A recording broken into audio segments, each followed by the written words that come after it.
The following program is intended for a mature listening audience. Graphic and explicit language may be heard at times. The views expressed and opinions given by the individual hosts and their guests do not necessarily express those of this station or sponsors. Listeners are advised that neither the station nor owners and agents will be held liable for the content of this program. Rebroadcast, redistributed, or reused without the express written permission without the host or producer is not allowed. You are listening to Family Spirit International.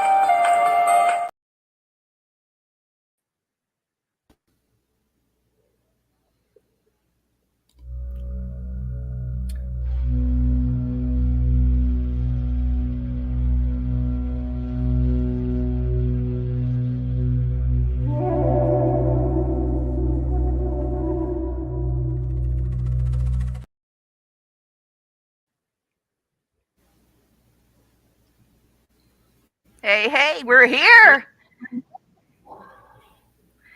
Hey, Blaine, how you doing tonight? Oh, I am so good. I have got two good Darwin Awards for us tonight. That's the greatest way to start the show. I know. I'm already laughing. And I did. I'll do the first one, then I'll read the other one. All right. There was a zoo over in Europe, and this guy decided one day he was going to get drunk and throw beers to the bears at the zoo.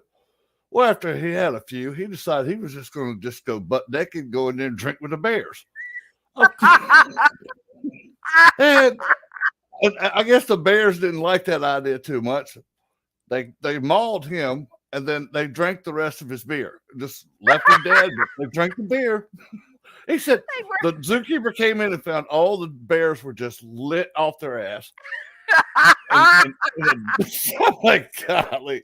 Okay, if you jump in a pile of bears and try to feed them beer, don't go in there butt naked because they're going to kill you. Stupid. Don't go in there, period. Just sit there and drink your beer and be quiet. No shit. Just sit here. If you want to get butt naked and drink beer, go sit at your house on the couch. You know, we don't need to see that in public. All right, let me read the other one real quick.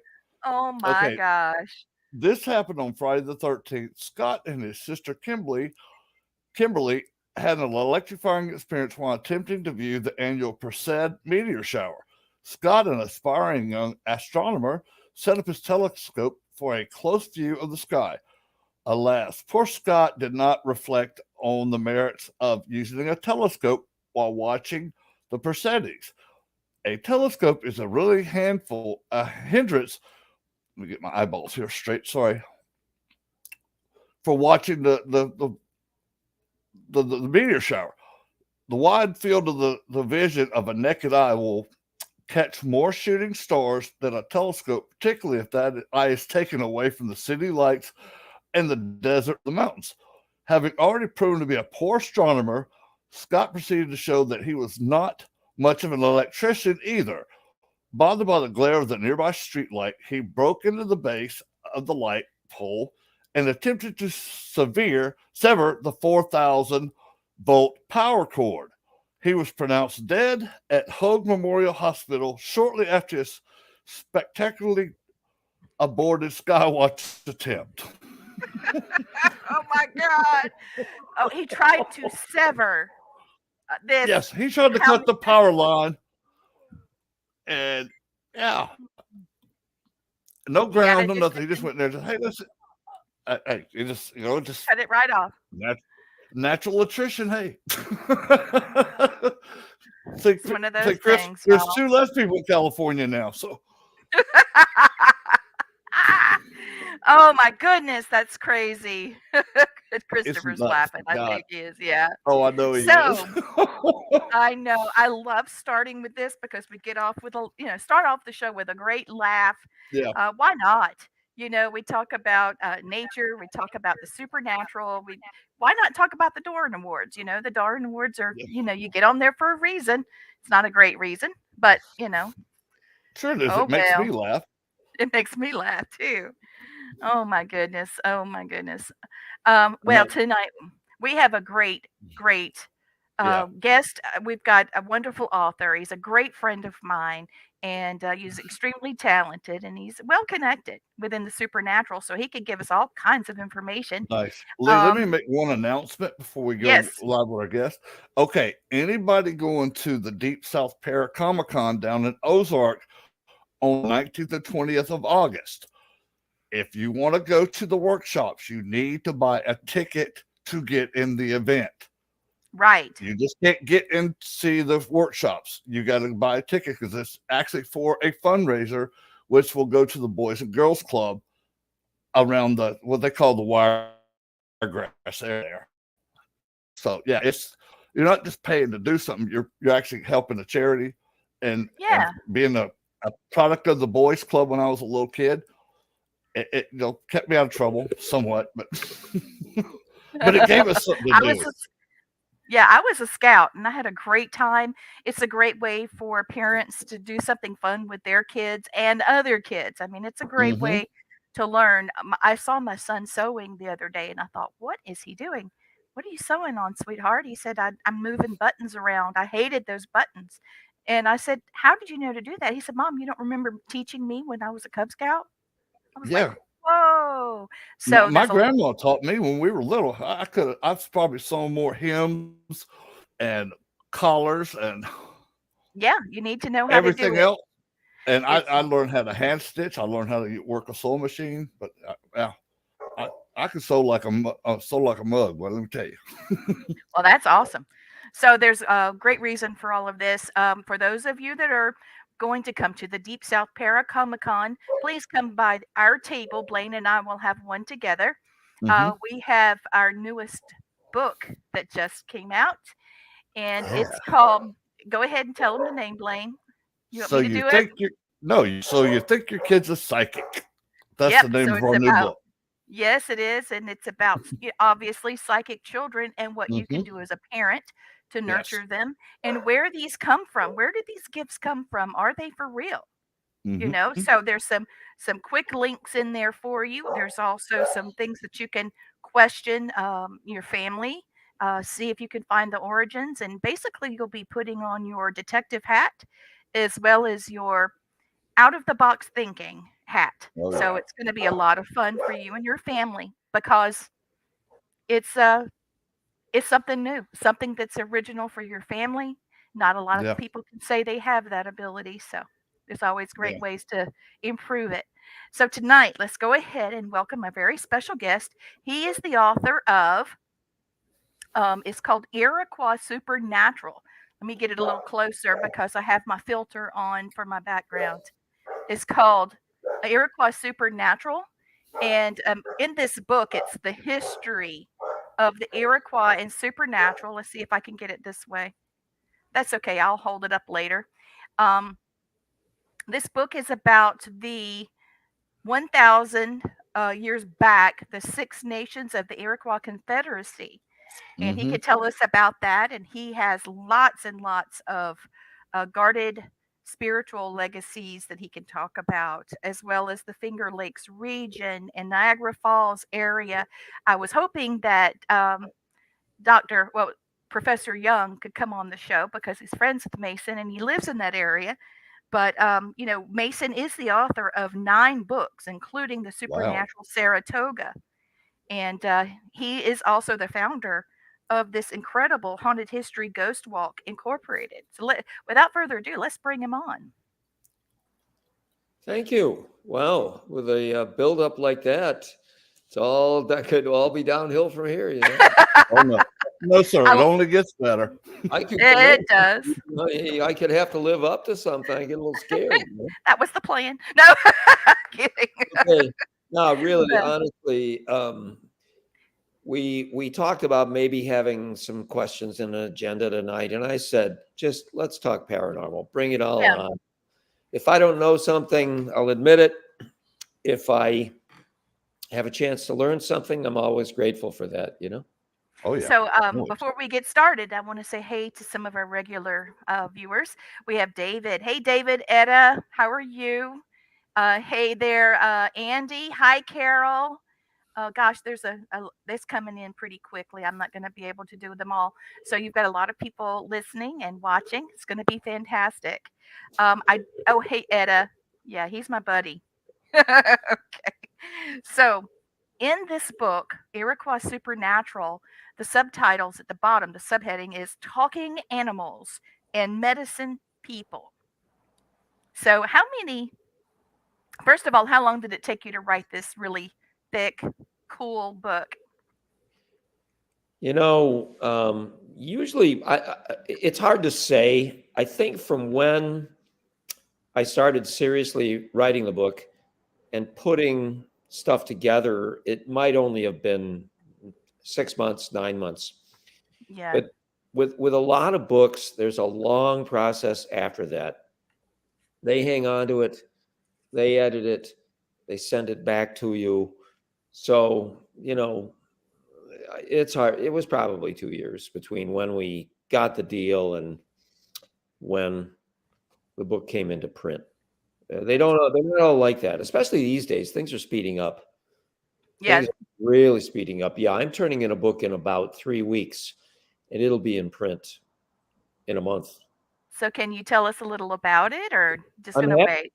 I'm very Okay. happy to. Yeah, Excellent. I've been writing fiction, and my one of my recent books is called "The Prince of the Air." It is the memoirs of a contemporary wizard, and not like Harry Potter. This book would be the same, except for a few jokes. This book would be the same without Harry Potter. I mean, there's a tradition of literature and folklore going back Oh yeah. hundreds, if not thousands of years in the West. And Harry Potter, good idea, Oh, yeah. great job, good fun. But this is not like Harry Potter. And I'm working on its sequel right now.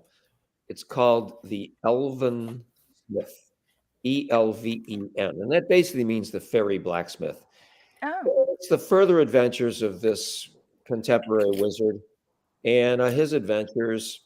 And it really gets into a lot of Ice Age supernaturalism, what we think we know of it, megalithic culture. We're talking kind of depth mythology here. It's fun. These books are really fun to write. There will never be an easy book. If the book is easy, it probably sucks. Yeah. But there will never be a good easy book, I don't think. But these have both been a lot of fun to write, and it's just a compulsion. So it's wonderful. keep an eye out. Well, I'm one driven mofo. That's good. That's good. The Three out of 5 ex-girlfriends surveyed might not agree. That's good. oh Lord. Oh my goodness. Well, when I read, your book, I've gone through it several times. I'm very interested in chapter 6, the supernatural war. The supernatural war. I think if I hold it back like this, I think that StreamYard will allow me to show the book without. No, it's doing a weird thing. Never mind. Could be a little psychic there. Maybe the medicine people don't want anyone to see that cover. Maybe. So, can you tell us a little bit about this? Well, yes, and probably not much more than a little bit. It's rather widely known. Now, I'm not telling you, I believe directly in magic, the direct effectiveness of curses. I'm not telling you that.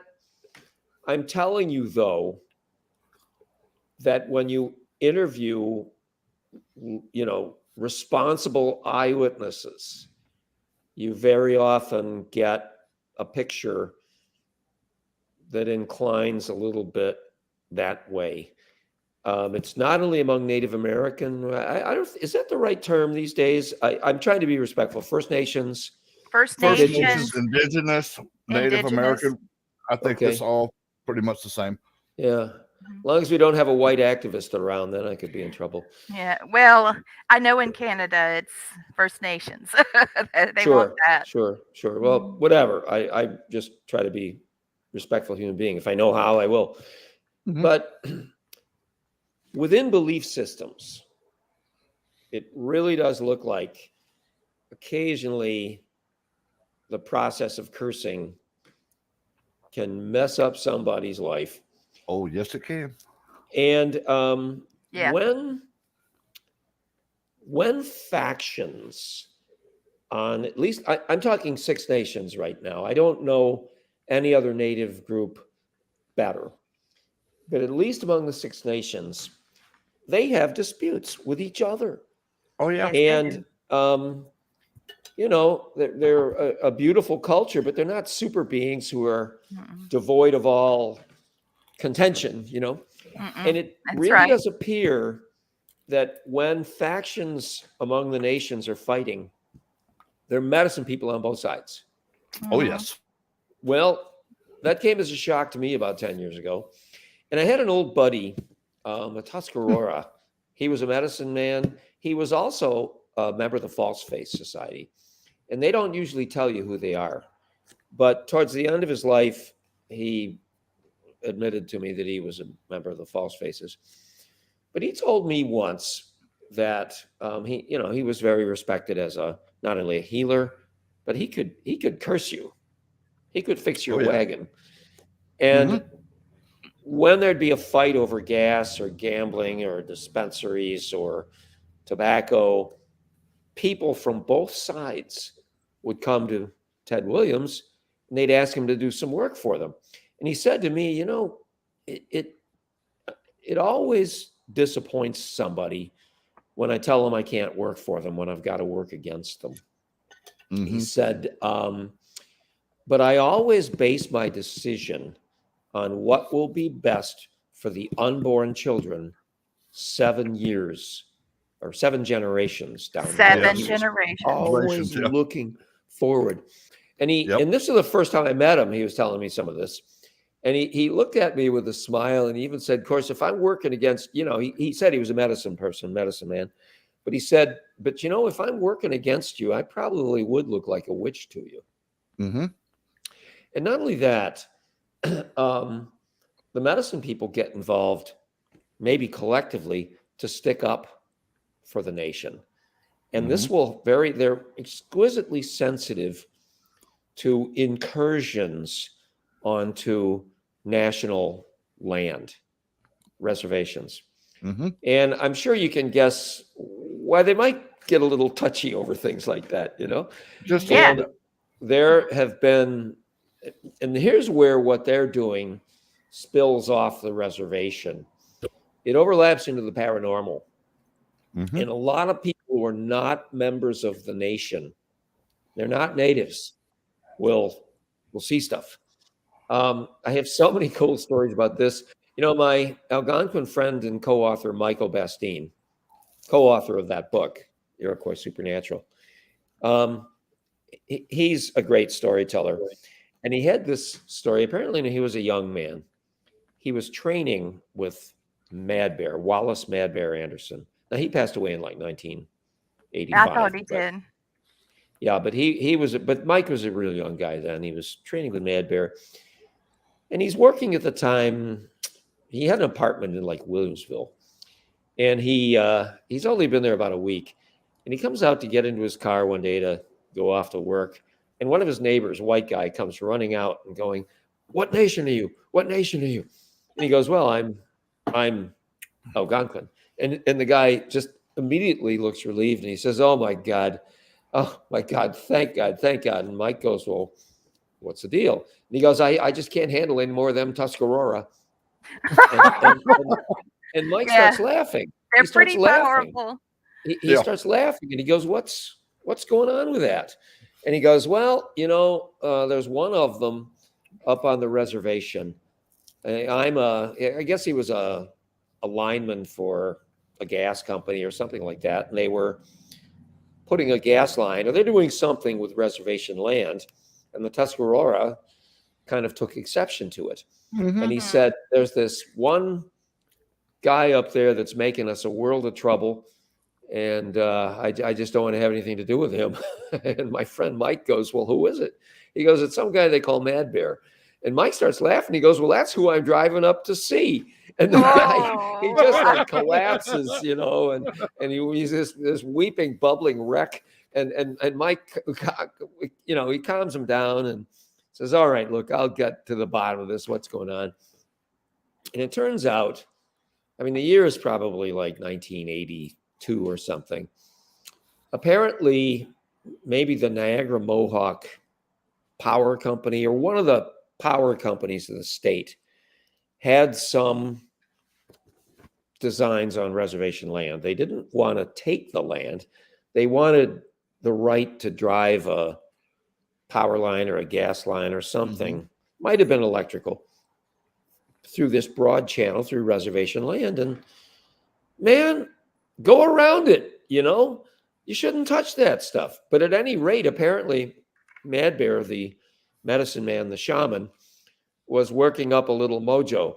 And yeah.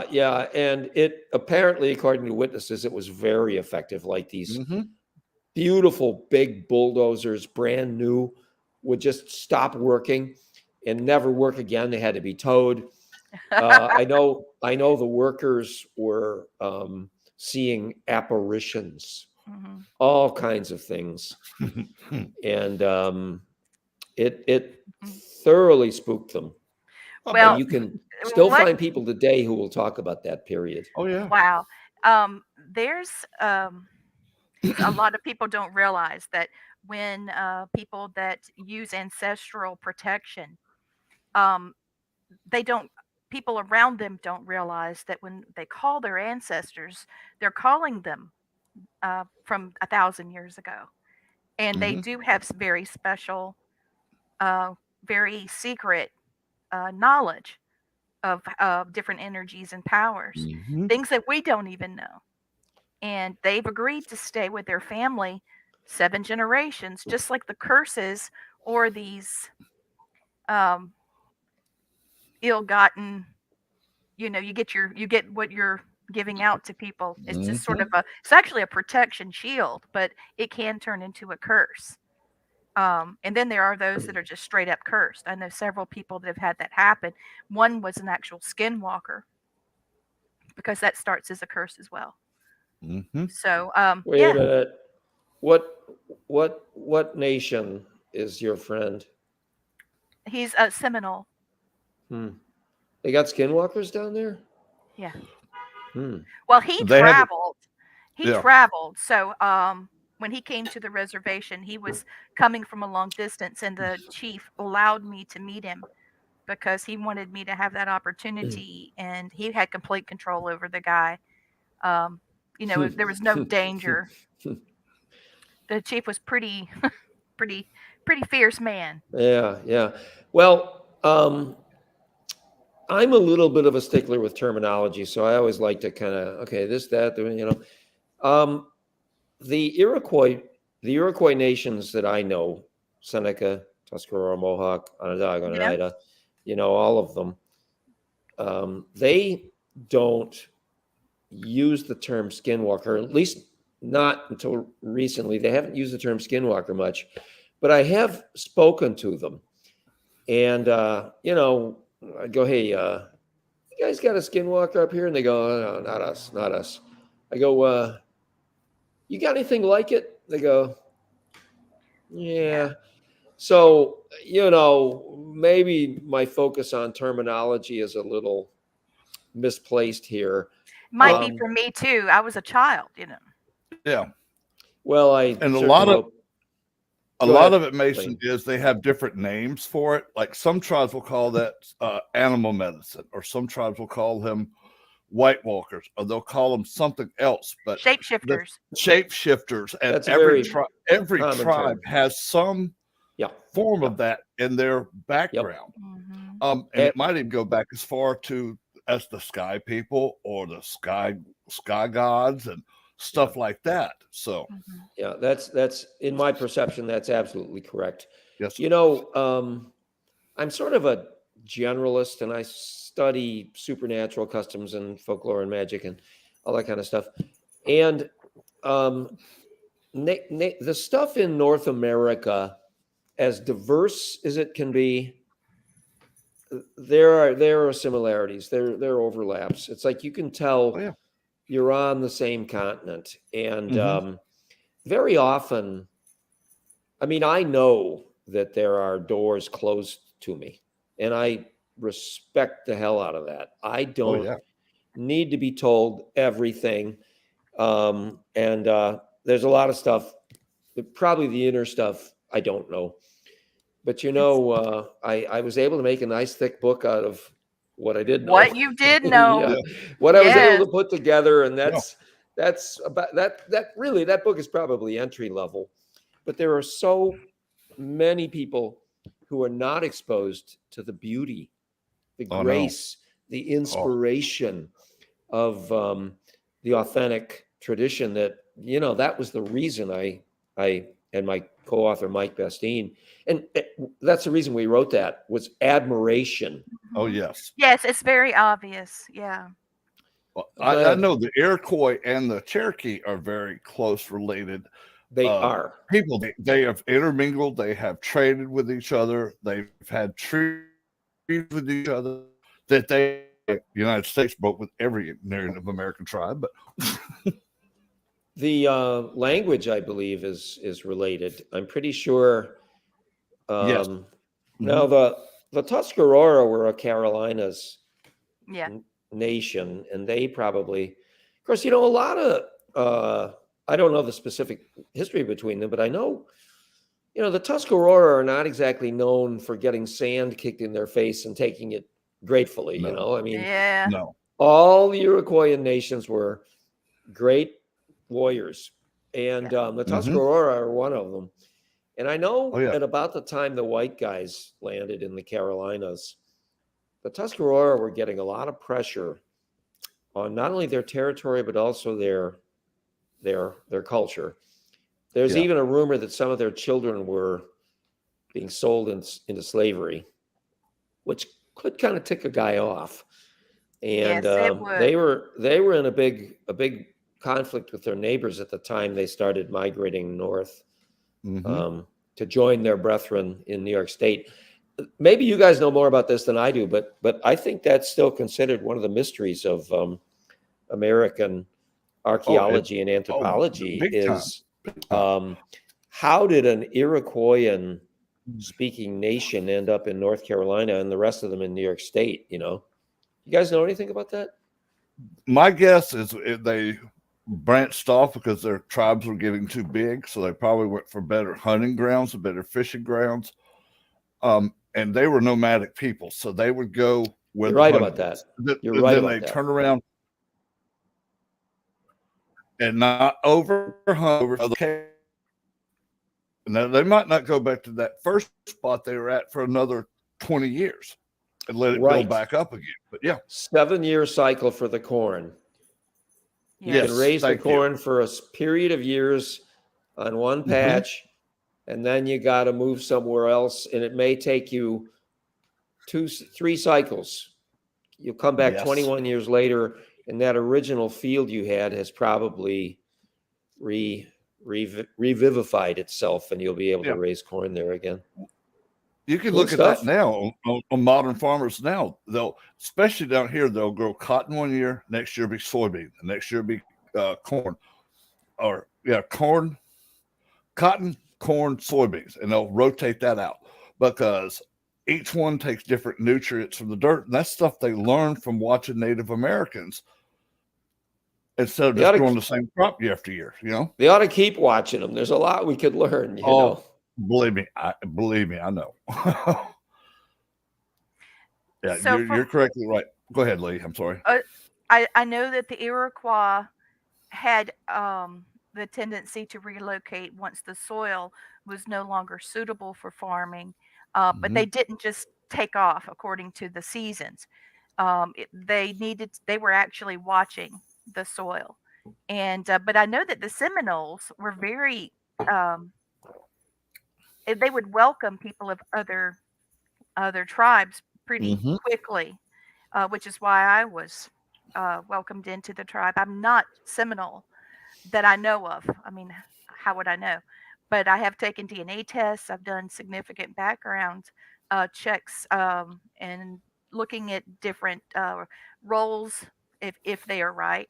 But they developed, in Florida, but they also live in Oklahoma. So Mm-hmm. again, those tribes, the Seminole Nation is recognized in three different Mm-hmm. locations of the United States. So with that in mind, I think that we could say that same type of thing happened with the Iroquois, and the Iroquois and the Cherokee were first cousins. I know there was battles between them, but no Yeah. different than families fighting amongst Oh each yeah. other. Yeah. Exactly. So Hey, I've got one for you that I think is pretty cool. Probably about, you know who the Hopewell were. They were the mound building culture, Mm-hmm. yeah, mostly Mississippi and Ohio River Yeah. Valley. And you know those monuments of theirs, yeah, they're very, very interesting. Yeah. They're mysterious. yeah. We don't know Mm-hmm. exactly who built them. I hear a rumor that the DNA of the Hopewell builders has not been traced yet. We don't know where the people went. Oh my Now, gosh. That I've he is heard actually correct on that. I've Yeah. heard another story that we found them. There's a one nation, small nation up in the upper Great Lakes called maybe the Kickapoo Nation. I don't know what they call themselves. I'd be looking for a new name if that's what they were calling me. Yeah, I was thinking but Kickapoo. but what I'm leading towards is that I was at this conference on the Hopewell. A beautiful weekend, beautiful stuff. Really learned a lot. But they were tracking the trade network. They'd have a map of the United States, and they'd show you where whatever the Hopewell were distributing, like Flint or whatever, they would show you where the Hopewell Flint showed up, and there'd be like a starburst around the nation, and it would be in Washington State and like New York, and it would be in Florida, and it would be in Texas, for instance. And then they'd show you where products from those parts of the nation were in Hopewell turf, and you'd have the Mhm. same pattern. And then they would show you where Hopewell DNA was found. Same Hmm. thing among the Oh, patterns. It was really electrifying. And you know that these trade networks were dramatic, and they were diverse, they were broad, and I really remember, and I would actually suggest to every paranormalist out there, learn as much as you can about real history and Yes. anthropology, and just learn as much as you can about the real stuff. Thank you. yeah, yeah, yeah. No charge on Oh, that one. now That's a I freebie. want to throw this out there. Yeah, that was a freebie. Blaine is he has a degree in history, just like Professor Young. So when you talk about history, he starts, beaming. Yep. I wanted to throw out there. This is just a side bar. We were just talking about the Seminole and about the Creek. Well, the Creek word that's it's I feel like the word Seminole actually came from the Creek word. It's called Seminole, and that's for like outcast, runaway, separatist, Mhm. frontiersmen. So I really feel like the Seminole, broke away from the Creek, and that's one of the reasons why they took other people in, because they separated from the Creek. Yeah, but they Mhm. still have you can see a lot of parallels.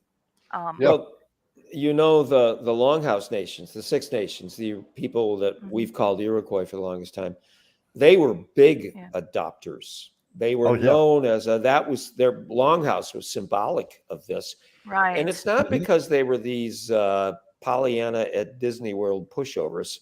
It's partly because they were losing so many of their warriors in their constant clashes that they would basically, I don't know if kidnap's the word, but they would offer people a choice. You can get killed or come and live with us. And they'd usually go, Mhm. well, I don't know. There's something about that death thing that sounds a little final.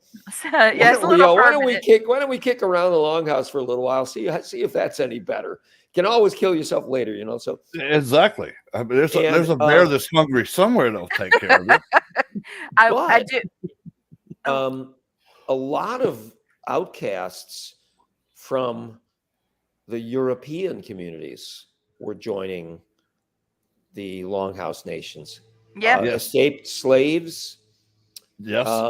white renegades, Hmm. and you know, there's a lot to be said about, you know, the Iroquois were never going to get inbred. Let me tell you something No. else that popped into mind. I mean, I've been doing this kind of research for a long time, and for years, I'd be hearing references to a mystery community in Canisteo, New York. Now, Canisteo is along the Genesee River. I don't know how close, but it's, you know, it's in the sphere of the Genesee Valley. And there's still a town today called Canisteo.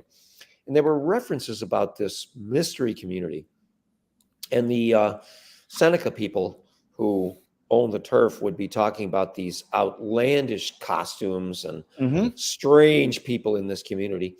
And it turns out, and my antenna were instantly up for ancient European immigrants, you know, Celts or, you know, Oh yeah. people from another part of the world. My antenna were up, and I was really hoping well, it turns out that wasn't what I found out, but the consensus is that this was a renegade community, and it was way early, like late 1600s. You know, I mean, the white guys didn't start settling the Genesee Valley until about 1800. And so if you've got a community of a multicultural community of whites there, that's pretty remarkable.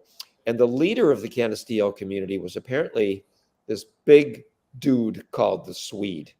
And he was Oh. apparently, Hmm. he may have been an indentured servant, which was basically slavery. Hmm. And he broke away and he led this community of outlaws, and they were very formidable. There were a bunch of times that local native nations tried to knock him off, didn't work. British tried it, didn't work. French tried it, didn't work. Finally, you know, once the upstate was settled enough to have serious, significant, formal military power, then they were able to knock the thing off.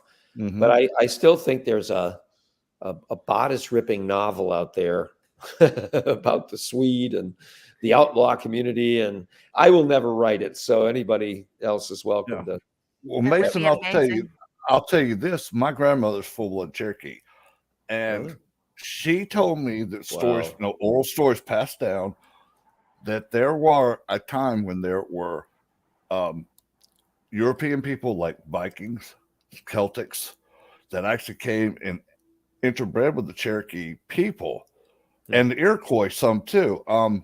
And she told me that they used to call them the blonde-haired, blue-eyed, and the word for devil in Cherokee, I can't remember what it is, but White man. they yeah, thank you. Um, Yeah. they flourished here. I think long before Columbus, it was already a trade route established, and he was following trade routes and just didn't tell anybody. Because how can you have stuff in the pyramids that are found like chocolate and Tobacco. and King Tut's, they found both Yeah, chocolate that's what got him, you know, lung and cancer, too tobacco. much smoking. Oh yeah, but then No way. in some of the Mayan I stuff, was about to say, what? you would find carobs, carobs, and you'd find dates and stuff that didn't grow naturally in that environment. But they had both of them had them on opposite sides of the world. So it tells me we've been trading a lot longer than history wants to tell people. I And I'll tell wish. you another example too. I'm going to add Christopher. Christopher, can you hear me? I'm going to add you to the stream. Here we go. Christopher's really great on history as well, and he's been waiting to come on. I hope he might be asleep. Yeah, I think All I see is top of his head. Yeah, we'll just I'll bring him back on in a minute. Well, another thing He too. helps a lot of shows. Now, Lee, I'll say this too. There is evidence that Polynesians from areas of Hawaii and stuff had sailed over and somehow got over into Mexico, lower I Mexico, know. and they brought back chickens with them to Hawaii, which were not native there. They brought several plants and stuff that Probably wasn't the native. sweet potato, maybe. Yes, Mm. that was one of them. Well, Some forms of squash. Yeah. let me back you up on that, okay? While I was looking at my ancestry in Polynesia with my mother, she's Filipino, a little bit of Chinese, but mostly Japanese and Samoan, Hawaiian. So she's a true mix over Mhm. there. And we found, look at the baby. Want to meet Oh, Disco? kitty. Hello, Disco. Hello, hey, honey. Disco, what a great You name. know, she Disko. That's short for the trickster in. Nice. Oh, That's short for the trickster, Shodisco, the Iroquois trickster. You know, Mm. she hams it up when we're doing a program. She hams it up, makes it look like we're just best buddies, but we fight all week. No, really, people don't realize this. I came home.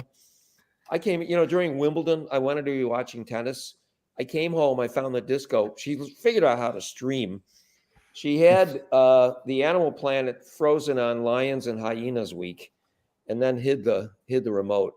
Man, pissed me off. That was you little. oh my goodness, she knows. You should do a stream on her. People would on TikTok would just watch the heck out of her doing her little stuff. People love Oh, that. really? Oh, Yeah. really? Yeah. So I'm my not sure husband I has a always do. question. Shoot. What I was going to say about my family is that I started following the last names, and it started sounding more Mexican. It was Guzman was one, Oh, Garcia was one. So sure. it was a lot of things. And my husband is watching, and hey, Ah, baby, and he says that he has heard of the rumor that the lost tribe, the 13th lost tribe of Israel, was actually the Lumbee indigenous people. Have you heard of that? well, sure. That's one I think I don't know. I don't have any confidence on the lost Yeah, tribe ending up in the United States. And personally, I mean that was one of a lot of the first white guys that came to these shores were religious cast-offs. They were yeah, they're Puritans. They and Yep. the Puritans, I don't know what you know about them, but they were basically fundamentalists. yeah. Mhm. They were very strict, and they were people who thought that the Renaissance Anglicans were going soft. So that's an idea how the Puritans were, And anyway, they had a tendency to have these really kind of fundamentalist interpretations of things. And a lot of them were really hoping to validate the Bible, Yeah. the literal truth of the Bible. And so, unfortunately, that muddies the waters Hmm. in a lot of ways because some really interesting stuff has surfaced in earthworks among the Native American burials and monuments in, for instance, the Great Lakes but you realize when the finder is not an anthropologist. I mean, this is like 1820, and they've got a motive for kind of fabricating.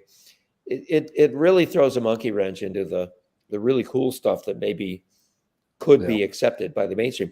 Before we go further, I'd like to say I knew there was some Polynesian DNA ancestry on Easter Island, which is very Yeah. interesting.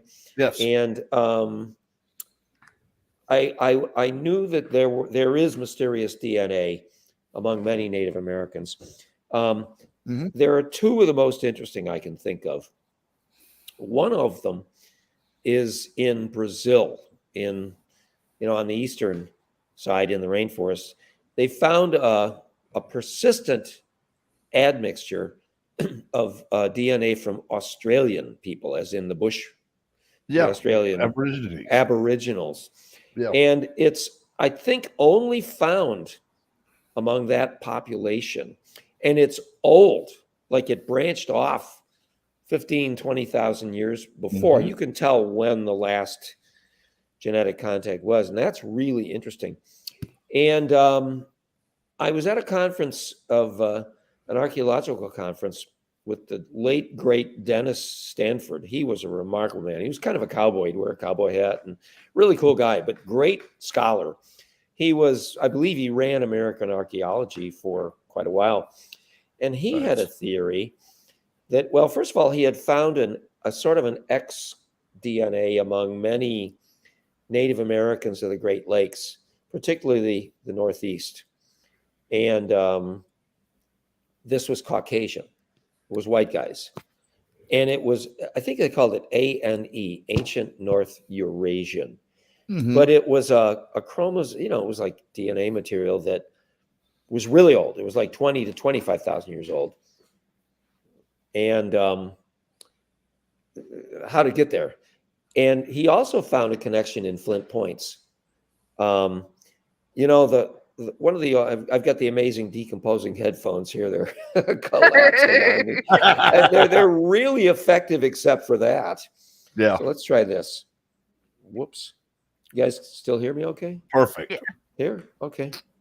So Dennis Stanford, you've heard of the Clovis theory? Yes. Clovis Yeah. first. Okay. Break it down for me. Well, the shorthand version is the only one I know. That works. But the shorthand version is, first of all, if 20 years ago, well, Clovis first goes like this. They found these magnificently shaped flint points, projectile points. Yes. And these things are a revolution over the type of stone points other people were making. And these flint points are like about 15,000 years ago. I don't know the exact, but in other words, that's about the time they believed humanity, Homo sapiens, took over the North American continent.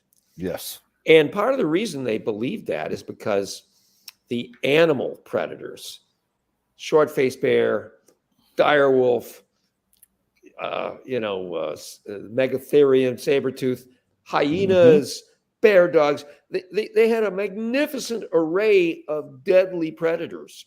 Yeah. Magnificent, right out of the dinosaur age. Yep. And until humanity had a weapon that could penetrate their hide, and a piece of wood won't do it. Any other type of stone point won't do it. It'll just hit and break off, and then the thing eats you. And they figured that the atlatl and this specialized, magnificent flint point they call Clovis was what tipped the balance. And they had this theory that was just as rigid as the theory of gravity. I mean, the anthropologists did. Clovis first. There were no human beings before Clovis, and Clovis came in with the Native Americans from ancestors from Beringia to the Northwest and came down through Alaska.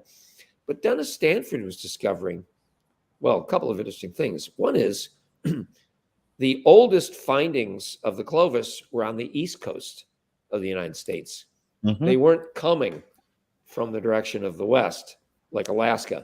Secondly, there's no learning curve for the production of these points.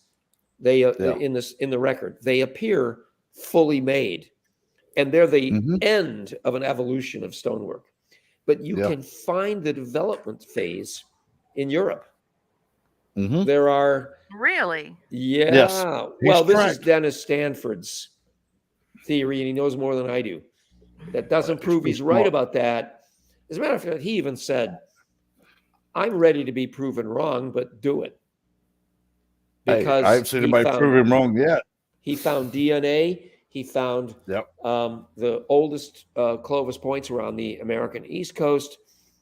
And it really did look like maybe some of the early immigrants, maybe the ones who brought Clovis, were from the European continent. That's not saying that they were Vikings, white guys. They just came from there. Right. But I could say, go ahead, Mason. I'm sorry. Is it okay if I'm sorry? Let me just finish this, or I'll forget. I'm losing my memory. But that stands out. The Clovis theory stands out as a great example of how something that was once thought to be paranormal, Right. becomes normal. It's like if 20 years ago you were at a conference of archaeologists and you were trying to tell them that, they'd have been making jokes about you. You'd have been laughed out of there. They'd be calling you, did you see Superman up there with them? Elvis, the Bigfoot, you know? So there are The times unicorn. when Can't ever catch it. something paranormal or that's thought to be paranormal can be proven to be normal. And it doesn't mean that anything else paranormal is true. It really, these things have to be isolated. But yet, whenever I give a talk about the paranormal in general, I have a couple of cases like that where the mainstream thought this was out. You would be ridiculed for saying it, and now it is mainstream. Yes. Isn't that something? Well, that was long-winded. No, that's okay. One of the things I was gonna say is just recently in Peru, they discovered a set of bones that was like 25,000 years old that ended up having Irish DNA in it. No bloody way. Yes. I saw that on the Science Channel the other day. Oh, no. Wow. Yeah. Well, if the suits are buying it, that is awesome. They can't explain how this thing has Irish DNA in it and Peru, because everything else, every other mummy they found around it was native. That's So insane. that one, I know. Huh? Wait, no, wait a minute. But they weren't making mummies 25,000 years ago. You mean 2,500?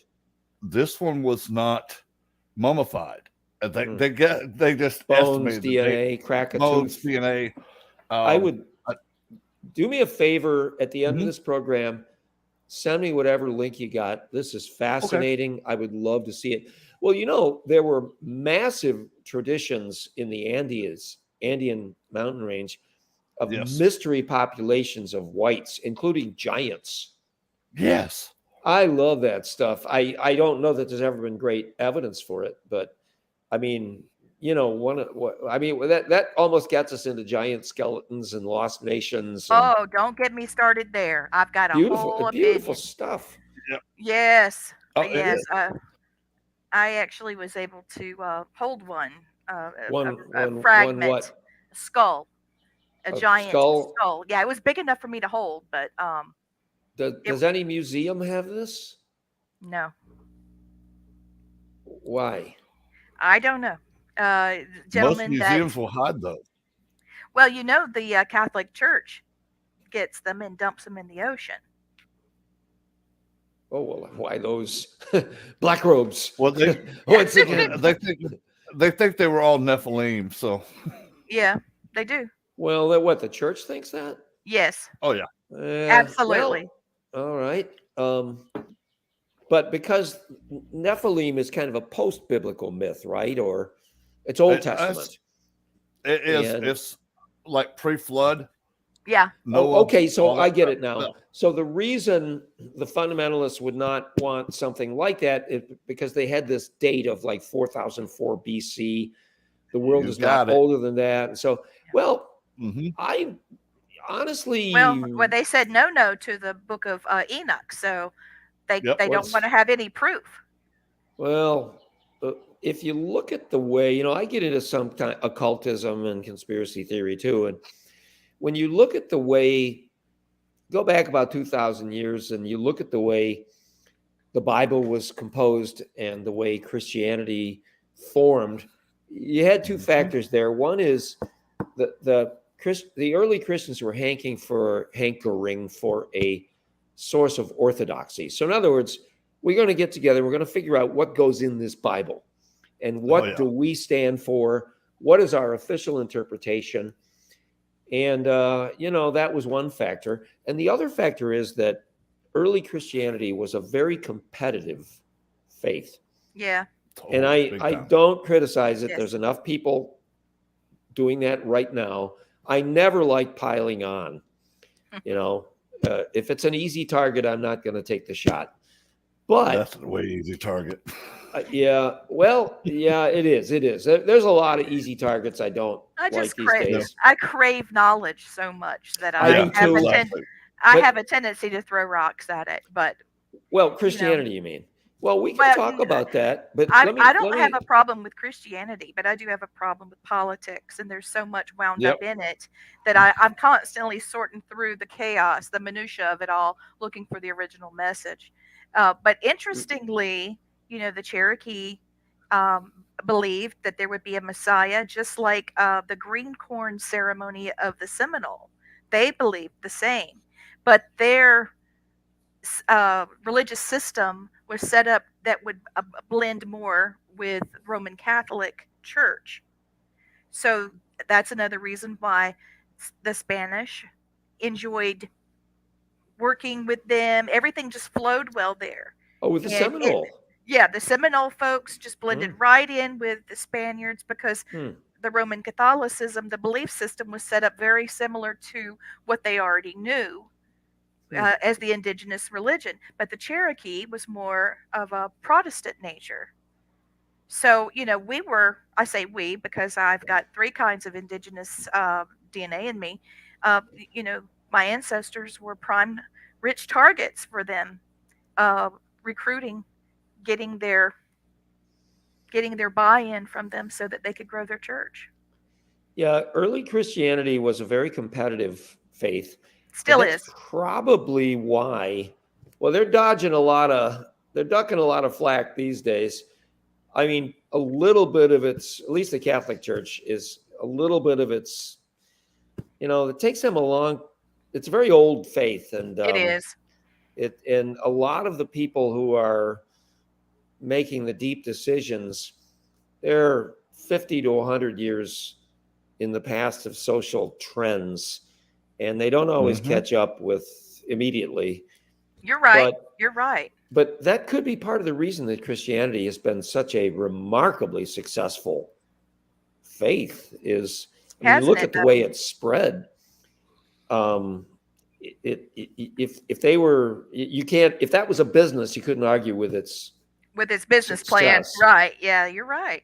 Yeah, and You're right. honestly, I have a dear friend who said once, and he's a great mystic. His name is Sig Lonergan. He wrote books on dowsing and labyrinths. He's a wonderful, brilliant man. But he said, he's a little controversial sometimes, but he said, I don't like Christianity, but I sure do love Jesus. There you go. Because you look back to this guy who had revolutionary social attitudes Mhm. about acceptance and the poor and the outcasts, and this was really radical in its day, and it threatened the suits on both Oh, big sides. time. Threatened the Yeah. Romans, threatened the power sources, the Jewish people, who Israelites who had made a kind of a testy peace with the Romans. And if they're going to rebel again, they're going to pick their rebellion. They don't need this guy telling them when.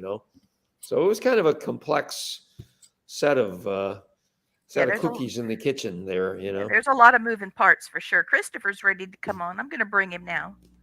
Hey, are we taking about a 1 minute break anytime soon? Absolutely. I tell you what, go ahead and mute your mic and your camera.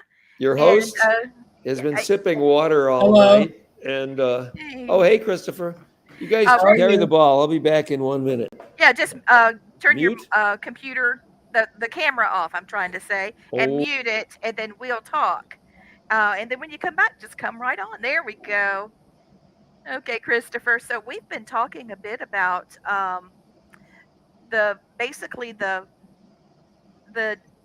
family tree of indigenous tribes of the United States. Um, Mason, you've actually helped me interview him before when I was all radio, but he's the one that wrote the Iroquois, the supernatural Iroquois. I can't say that right, Iroquois, and Yeah. talking animals and medicine people. And right now, we've just been going on about interesting concepts. He has some information. And I Blaine's got also was information. fascinated with this discussion on the church too. Yeah, so you could hear that. Like the Seminoles became more Roman Catholics because of the way that their religious system was organized. and that blended well with the Spaniards that were coming in from Spain and that area into Florida. So it was just very interesting watching all of these things do their natural blends. It's just very amazing. So I know that's your jam. So I wanted to bring you on. We've been talking about the Nephilim also, or the Nephilim. People call them all kinds of things. And I was just saying that the giant skulls and things, and I'm talking the big ones, not the one that we can hold in our hand, that the mighty big ones, that the Catholic Church has been getting them and dumping them in the. We've got a picture up. It's roots, branches, and spirits. Okay, well, cool. I do need to send you a copy, Brandon, our producer, of Iroquois Supernatural, Talking Animals and Medicine People. If you want to look at that on Amazon or any other book, places, you could probably download a picture and let's pitch it for Mason. I think he'd appreciate that. It is a wonderful book. It's not quite an inch thick, but the back of it, the back cover talks about the inside of the book, and it's a rich history reaching back more than 1,000 years, during the Six Nations of the Iroquois Confederacy: the Mohawk, the Oneida, and Oneida. There it is, and the Onondaga. And I have trouble with some of these words. I do apologize. The Cayuga and the Seneca and the Tuscarora, and they're considered to be among the most avid storytellers on earth, with a collection of tales that's so vast it would dwarf those of any other society. So he goes on talking about New York State and different locations of the Finger Lakes region of to Niagara Falls, and it's just an amazing book. He talks about shape shifting witches, strange forest creatures, vampires, zombies, cursed areas, dark magicians, and talking animals, enchanted masks. Things that we talk about. There it is. Thank you so much, Brandon. I was reading the back of the book. I didn't see it. But basically, he talks about the things that we've always wanted to have a chance to hear someone tell the story of, and he was able to get it all down in one book so that it's not lost to us, because a lot of these storytellers are no longer with us. Mason's back. I'm just talking about your book, but Michael Bastine was his co-author. And who was it that you spoke with, that gave you Mad Bear, right? Wallace Anderson? And then, Well, Mike trained with Mad Bear, my co-author okay, Mike, and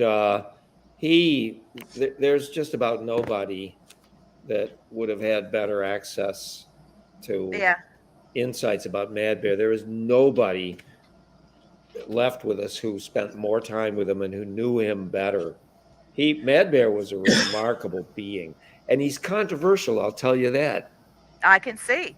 Um, The, Christopher, we were actually talking about the ways that the indigenous people his studies actually could create a curse that was observable in today's times, where uh, machinery would suddenly stop working and would never start again. I would think they might start once they were far enough off the sacred land, but I don't know that to be true. I have seen that happen. I actually saw that, and once everything was made okay, everything started working again. It was crazy. I would love to have that kind of command of energy. That I'm would not be sure I amazing. would, because that's a lot of responsibility. Oh yes, it is. You know, Yes. I would never, if I had occult power, I would never use it to injure somebody. It's like there are people I run into that get under my skin, and Yeah. most of them We are all have that. former employees, or just most of it's business. But yet, man, if fate or the Almighty wants them cooked, let them do it. Let life fix them. I don't need to get into that kind of a vendetta. There's I just agree. it just takes too much energy out of you. It does. But Well, the thing is, in situations like that, they don't use the energy of their own body, of their own soul, or even their thinking. What they do is they channel the energies and the elements around them through their body and then push it out so that it will do the things that are needed to be done. And it has to be a just reason. And They if they someone can do a is, lot more with energy work than we can, the I think Native you're right. Americans. Yeah. So, if you're able to connect with earth, wind, fire, the water, or wind of the four directions, or any of those things, and then uh, ca- push it through your body and push it out, cast it out to do something that you feel needs to be done, you're putting yourself in a lot of risk That's yeah, because right. yeah, that's one of the oldest adages of at least the Six Nations. Magic is probably a good enough word. Now they don't call it. Today's people will call it medicine yes, or that's what work. we call it, medicine. When Yeah, I yeah, when I yeah, do that kind of thing, Blaine, as well, I have to be Hmm. very careful yeah. that You I'm got to protecting an innocent person you or protecting a an area that should not have been contaminated. But honestly speaking, if enough dastardly deeds or blood has been spilled in a location, it has a tendency to take it over, and nothing you can do can get that straight. hmm, Nothing. Hmm. you It burns know it through dimensions. It's horrifying. It's hmm, embarrassing that we as humans can allow those things to happen. like what? Well, like battlefields that will A lot. always, yeah, that's horrible. Battlefields Always. like in Hmm. Gettysburg, or now national disasters. That's not anything we can help. But let me give you an example. Here's a small example. I was called by an auction company to come out to look at their haunted cuckoo clock. Okay. And I thought, Lord, what? Well, I get out there and I find out this lady owned the cuckoo clock. It had been her grandfather's. It did come from Germany. It was the real deal. It was hand carved. It was beautiful. I wanted it so badly. But she fell down the steps of her house and she landed on the point like that of the cuckoo clock, the base of it. And it hit her right in the top of the head and it killed her. She died instantly. It was like a hatchet to the head. Okay, Yeah, that was it. I don't want that clock. No, well, I found that Note out. to I thought, self. yeah, no hatchet like cuckoo clocks for me. Not ones that have an alarm equipped with an axe. Yes, No. well, it was a pointed, um, hand carved base. It was a triangle, but just the way she fell and the way the clock was turned, that point just hit her right in the top of the head. Well, here's where the ghostly part comes in. That's a tragic accident. But because she was so terrified falling down those many stairs, and then it ended all of that energy with her rolling and tumbling down the stairs because she cut flips. She had on slippers and they came off her feet. So, she was going over. Okay. And when she landed on that point, all the energy of her fear and the falling and the, time stand still in situations like that. I'm sure she was praying. And it came to an end on that point. Well, the clock stopped. It was taken out of the home, and when she hit it, it quit working. It stopped. Well, took it to the jeweler. The jeweler worked on it. It was fine. Couldn't find anything wrong with it. Starts working. Take it back to the house to go with the estate. Stops again. That happens 3 times in a row. And when it finally arrived at the auction place, after the estate sell at the house, they decided to auction off the rest of it.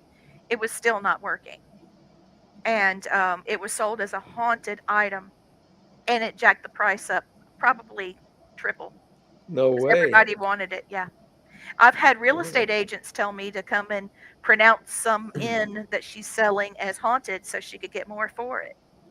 So the Hmm. haunted world is really very lucrative. Yeah. I've had people not want to be haunted at least 20 years ago. Oh yeah. Now when I interview people, they all get me. I'm a folklorist, I mean, I'm not a ghost hunter. I'm a folklore hunter. Of I course, track the yeah. stories and try to figure out the connection. But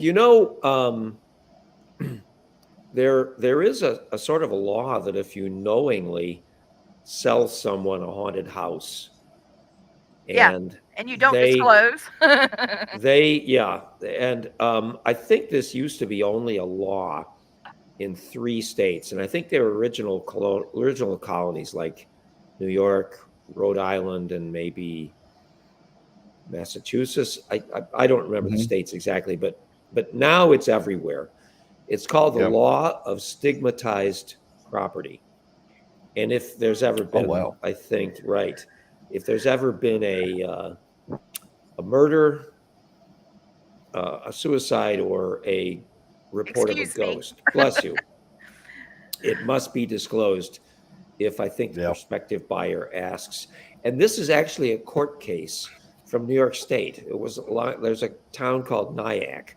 It's along I think it's along the Hudson, I believe, old community. And apparently this one family, and the case is called Stambovsky versus Ackley. And apparently Ackley had this house, and they were kind of, thought it might be haunted. So they were charging Right? people tickets to come in and Oh tour the dear. ghost house, right? And then about 10 Okay. years later, they decide to sell it. And they sell it, I think, to an investor from New York City named maybe Stambovsky or whatever it is. And after a little while, Stambovsky starts, or their representatives start to decide they don't really want to own the house anymore. And they discover that it might be haunted, and they sued. And I guess the way the lawsuit developed, neither party was really found at fault. But they said, all right, you get your house back, but you got to give Stambovsky their money back, but there's no Ah. damages, but we'll create a new law, the law of stigmatized property. And apparently that's all over. I know Yeah, in California, they're saying this is actually as of March of this year. In California, they said that any death on a property, peaceful or otherwise, must be disclosed to a buyer if it occurred within 3 years of the time you sell the home. But that's California. Texas, not so much. Yeah, California's having some other issues, Yeah, I'm we not were sure just talking about that. yeah. Like I how they tease their animals, but they're going to get bit They are going to get eventually. bit. Christopher, he's big into family genetics and looking for your roots of your family, and he was actually able to trace back that he and I are related. Oh, Yeah, and but anyway, he's a big animal advocate, and when I he saw am. he came on the show, and I I mean am too. I am too. And when he came on a little while ago, just when we were doing our pre-show warm-ups and checking for the sound, he was talking about that. It was just really upsetting to him. And I just said, people that hurt animals, that's the first sign of Yeah, psychosis. yeah. There's something wrong with them. There's something wrong, and but people They find they reasons to be mean now. I don't they understand will it. hurt people if they can. That's If why I they hope think they Fitch can and get away. Game in Yeah, that state just yeah. says we're busy. If they get bit, oh well, right? Yeah, we're not gonna run EMS out there. You got bit for a reason.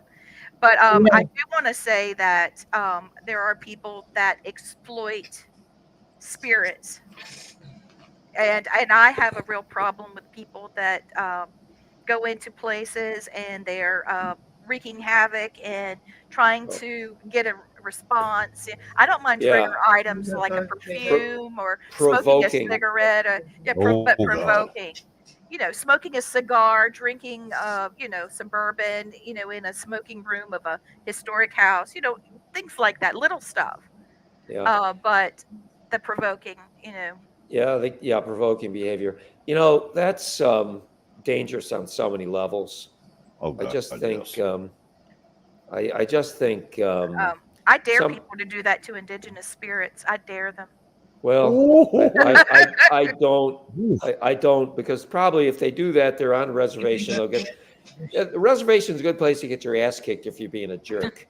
You know, Big time. Okay, I'm going to show my geek right now. You've got my okay. So I watch every true crime show, even if it's not really true crime, it's just depicting something, about a crime. And they were doing on Criminal Minds. God, I love me some Derek Morgan. But anyway, they do a show where they're on the reservation, but it was like the theme of the Manson murders, right? And they're trying to create this issue because they believe that the Apaches of that area would take over, but they wouldn't be able to manage themselves. So they were going to rise up and be the new rulers of the area. That was the whole theme of it. But the way that they go in there and the way that they're teaching the children in that indigenous school and the fighting techniques and everything, it was on point, guys. Oh man. And they were talking about their ancestors and making their ancestors proud and oh wow. If you guys like any of that, please go on Netflix or however your streaming device is and look for that. Um, it's a must see. It really is. And what program is this? It's called Criminal Minds. Okay, Criminal Minds, and there's one that's set on a reservation. Yes, it is, and it's called The Oh. Tribe. It's the 16th episode of season 1. I just looked it up. I don't have that memorized, but I think that it will help people understand what an indigenous school is. And in doing that, you can also look backwards and see specifically like Canada and what happened with the children that were forced into those schools and they disappeared. They disappeared. I have a good friend that is getting money now from her family and the suffering they had in these schools. They were beaten if they spoke their own language and if they had their own religion. And, a lot of these children disappeared. And Yeah. there's a lot of paranormal activity around those things. I encounter that in upstate New York. There are Indian schools. But I will tell you this. First of all, the white people beat their own kids. Yes. In that generation too. Mm-hmm. And I'm not telling you what happened in those schools was any good. I'm not. But I am going to mention that I've gone through the original documents and tried to figure out why did so many philanthropists donate money? They seriously thought they were helping. I know the Thomas Indian School in Cattaraugus. I studied that site, and I was very curious about the architecture, and so I dug around in the old documents. And the motives of the people putting that system together were not hatred. They thought, what is the best thing for everybody? Get educated, get a job, move off the reservation. I mean, they wanted to give the Native American children and people what they wanted for themselves. Right, that's true. The trick is, it doesn't work like that. But no, they doesn't. Their sin was arrogance. And I mean, it was the same type of nation building. Yeah. The United States as a nation has done that's screwed up the Middle East. I don't want to get political here, but there are parts of the world where our way of looking at things isn't going to work. The fix is worse than the illness lots of times. Well, if you stop and look at the children of the Civil War, the orphanages in the Civil War, and what were done, to those children, and they were in their own home country. They were actually just state neighbors, and the way the children were treated there is that really gets Blaine going because he investigated those and connected on a spiritual level with a lot of those children. For me, it's the indigenous schools. Listen, I'm going to invite a friend on, and Mason, I would love to have you back. His name is Virgil, and he has a PhD in Native American Studies. He is 80% Navajo. Wow. And you can, when you look at him, you can see it. I mean, He's an incredible man, extremely spiritual. Um, what you would expect someone that has that type of ancestry, the DNA. He is that. He does speak Cherokee and he speaks Navajo. So, but he can talk about these schools and illuminate to us because he was one of the students in one, I'd and rather his talk family. about the skinwalkers. Well, oh yeah, yeah. Well, let me tell you my story about that if you're interested. But I'd love to have Virgil on. I know he would love talking to you. I know he would love to meet Blaine. I've been saying this now for over a decade. I needed to get Blaine connected with Virgil, so I'm going to make it happen. Um, Virgil was doing some sort of training about litigation on the reservation, and he was doing some work with the Eastern Band of the Cherokee, with the casino there. There's some new things coming out. He helped with the Catawba Three Kings Casino that just opened. So and he got married, so he's been busy. But I'll get it together. He's a I'd, sweetheart. I'd like to learn from them. Yeah, I know he would love talking to you because you know enough about the history of his ancestors that he would be intrigued with you, as Maybe I enough, am. maybe enough to be able to draw him out. I know Yeah, enough to maybe ask interesting questions, but I'm a well, lifelong student. I don't walk into environments like I know everything. look at your shirt, Blaine. I love it. Do you see it, Mason? Isn't it Well, yeah. adorable? Oh, Let me well, show you. sure. Here's my Yeah, cup. Yeah, it's big and let's see if I can do it this way. Can you see it? It said I'm only here for the booze. I'm Oh, I gonna didn't have see that. Right. Yeah, I'm gonna have little cups like this. BOOS. Yes, yes. Uh-huh. So I'm Oh, just using sorry, yeah, I apple get juice. that now. Yeah. So I'll have some of these items, and there's Cool. like it at the paranormal conference, comic book conference. And We're going to in August, Deep and South Paracon, where is that? Alabama. I would Oh, love for you wow. to come if you could, but there's more. I would have so much fun hanging out with you guys down there. Oh It's God, a yeah. You'd have a bad time blast. Well, bad time of Brandon, year for yeah, me. yeah. I don't go to a lot of conferences, and I can be an amazing introvert. I know when I'm in a sociable mood, everybody goes, "Oh, he's wow, fun guy," and then I just get introverted and I just vanish. Like I'll be back. I was at a conference in Williamsburg, Virginia, this spring, and I don't know. All of a sudden, something just came over me, and I just wanted to work on my laptop and have a drink by myself and write in my journal. And I can go amazingly introverted, but I'd have fun with you guys. If you find one that's the right time of year, I would really enjoy, especially in the South, that'd be fun. Oh yeah, it is. My, This my one's gonna mother be fun because it's was, a paranormal and comic book my, conference. my mother was from South Carolina, and, half my DNA is American Southern. And Oh, I Nice. really don't know that part of the nation. I do know it's stereotyped a lot, and I stick up for it when it's reasonable. It's So okay, Mason. We have fun with we people do. like that are dumb. When I was first got in the military, I had literally people, because I'm from Alabama, that were from New York City, and that was back in the day where you could either choose jail or go to the military. All of them chose the military, and the first thing they asked me was, "Can I read?" Then they asked me how many chickens I had in my yard. Then my favorite though is how many black people do I have working for me? I'm like, what? Oh Okay, my God. every one of those guys from New York, at the time in the basic training, we had to take an 8th grade reading test, which is basically what a newspaper's written on. Every kid from New York failed their reading test. Everybody from the South passed it.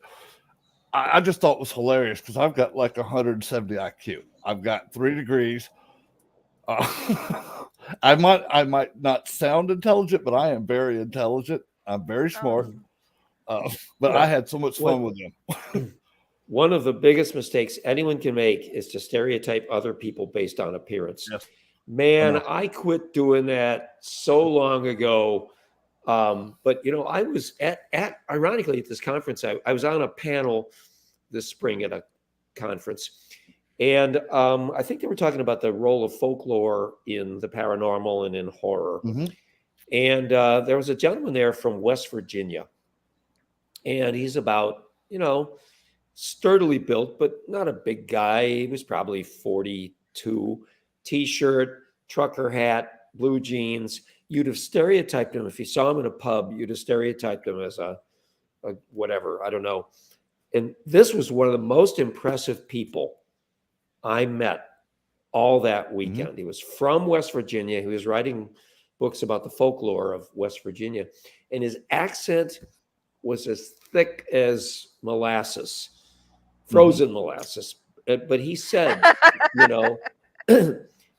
man, people who stereotype, particularly Southern whites or Southern people of any type, they stereotype them. He just said, something. His accent was so thick. I don't know if I can do it, but he said, there's a big difference between being isolated and being stupid. And yes, he just made so that was much. Pretty good. He was a very, very impressive man. And this Mm-hmm. was the last day of the conference. This was like Sunday at noon. And I wished I'd had this guy to hang out with for a while. Had a couple pops with him at the bar because he was so impressive. You can say beer. You can say a shot. You can say. Well, I don't do shots. No, I know. I really don't. I like to sip a little bit. Well, I can get hammered as fast as I want. It's no longer entertainment for me. Sure. Really isn't. Drinking is not entertainment. It's socializing. It's relaxing with friends. True. That's what it is, Mm-hmm. Hey, there are so many interesting topics we could cover. We've got about half an hour, 25 minutes left. Half an hour. I wanted to play go ahead. Pull anything, any place you want to go, pull it. Okay, well, I was going to say, let's do a contest to see how many horror movies were made that were based on true paranormal stories. You want to try it? And let's do round robin. Those of you listening and watching, please do the same. If you can think of a movie that was made based on a true story, like what I was talking about with Criminal Minds. What's yours? You started. I've got one for you right here. It's The Exorcist. Yes. I know. One of my old friends was Father Alphonsus from St. Bonaventure. He was a Franciscan friar. He would have been the exorcist in Western New York if an exorcism was ever needed. And Father Alphonsus told me a lot of stuff about that. He believed in the occasional occurrence of demonic possession. He just had never seen one.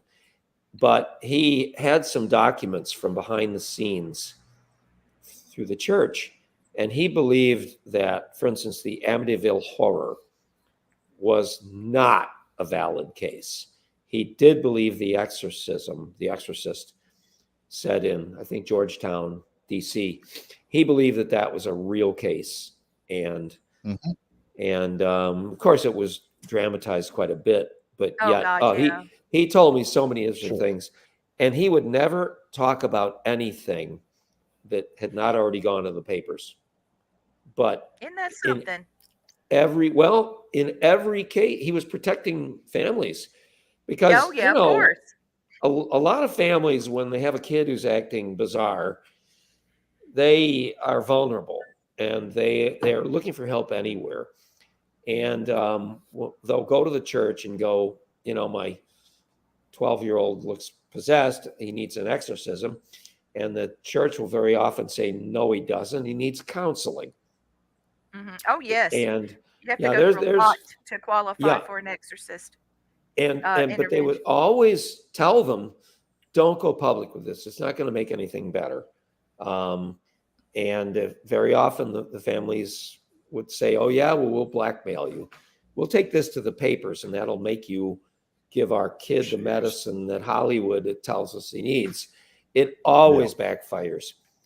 Always backfires. But anyway, I got off on a tangent. But That's I think okay. That's very interesting. So you're right. Amityville, I think, was another type of exploitation. yeah. Um, Well, but I'm going to have one of the members of the family that actually moved into the home that was part of the hype. He will be coming on talking about his stepfather. So I haven't got it nailed down just yet, but I'm getting there. what So case would this be? Amityville? Amityville, yeah. Oh, Oh, well, I know who you're talking about. He's a good friend of mine. okay. I Okay, love so that. Father my Al didn't think he had a great case with that house. Now, he didn't know no, them, but he just thought that the house was not as legitimate a haunting / exorcism possession case as is sometimes presented. yeah, I agree with you, and I think he might have some similar statements, but he's got some others too. So it's always a blend, Yeah. isn't there? Well, not only Yep. that, I've it got doesn't mean a house isn't haunted. It just Yeah. means that particular phenomenon may not have been involved. Right. That's right. Okay, well. There's so a my turn. Here's mine, okay. and I don't think a lot of people know this, but this movie came out before I graduated high school. It featured Johnny Depp before he was Johnny Depp. He was just a very good-looking kid in the waterbed. It is Freddy Krueger, Friday the 13th. Okay, it is based on a true story. Did you guys know that? Yes, I did. Freddy Okay, Krueger, Freddy Krueger, the guy with the scissors with on the his scissor hand. Yes. fingers. Yes. What part of Okay, that so is faintly all right. veridical? Okay, so Wes Craven directed this film in the mid 80s, and he read something in early 80s to develop that storyline. He picked it out of the Los Angeles Times, and what happened was there was a young man from Southeast Asia. I don't remember. It was Southeast Asia, and he was a refugee, and he was being bullied, and he ended up dying in his sleep. And a lot of people said that, he was a creep. He did a lot of very ugly things to people, fill in the blank there. But then there are others saying that they were just taking up, they were covering up the fact that they bullied him, and that might be what actually killed him. So right after that, 26 men, 26 men died in their sleep that year that was connected to that man. And that's where the story came from. There's actual documentation of this? Yeah, let me send you Yes. the link. Oh, okay.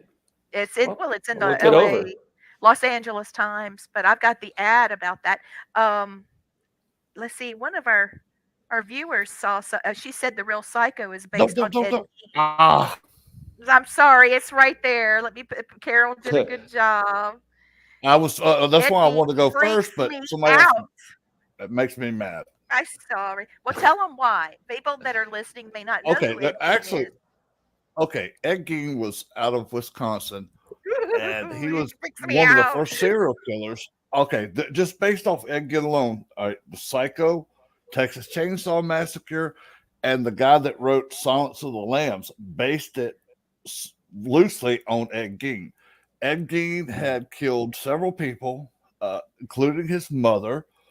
He did have conversations with his dead mother, like Psycho.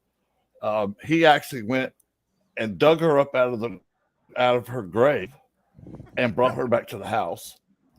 He also brought his younger, and when they actually captured Ed because of all the women he killed, he actually had lampshades made out of human skin. He had gloves made out of human skin. His whole house was filled with like gross stuff like that everywhere. But yeah, Ed Gein was out there, man.